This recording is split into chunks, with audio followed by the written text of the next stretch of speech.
Part आप देख रहे हैं, ये उनका अपना पब्लिक दीवाने आम। ये दीवाने आम दिल्ली और आगरा से बड़ा है। इसमें 48 पिलर हैं, 16 पिलर वाइट वाले हैं और 32 रेड है। राजा का यहाँ अपना मीटिंग होता था, पब्लिक को न्याय मिलता था।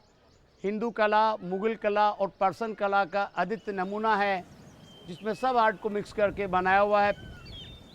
राजा जो थे दीवाने आम के लिए सामने सिंह पोल से अंदर प्रवेश करते थे और आम जो पब्लिक आती सामने गैलरी से पब्लिक का प्रवेश होता था पब्लिक मीटिंग के लिए। उसके साथ में भी देखिए पानी का टैंक है।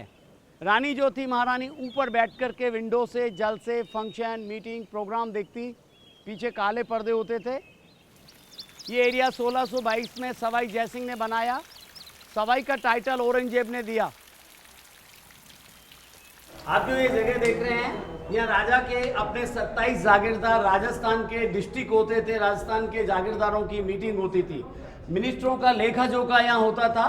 और नीचे 2 आर्किटेक्ट हैं, एक का नाम है दिलाराम, जिस इंजीनियर ने इस पैलेस का निर्माण किया।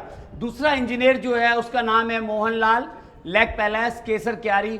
मिनिस्टरों का माइंड कूल रहे, अच्छा रहे, इसके लिए सामने से केसर क्यारी से हवा आती थी।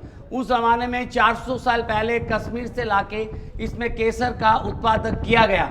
आप लोग देखना चाहेंगे, यहाँ से देखिए सामने से राजा की अपनी फोर्स ऊपर जाती थी। और ये जो झील आप देख रहे हैं इसका नाम है मावठा।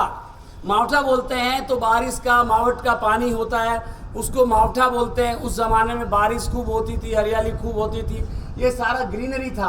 अपने तिल जो होता है, तिल, एक तिल भी अगर इसमें डालेंगे तो वो नीचे तक नहीं गिरता था। और यहाँ से आप देखिए ये है दिलाराम गार्डन। दिलाराम, दिल को आराम, ये दिलाराम गार्डन है। जिसने इस बिल्डिंग को पैलेस को बना के कंप्लीट किया वो वाला दिलाराम गार्डन।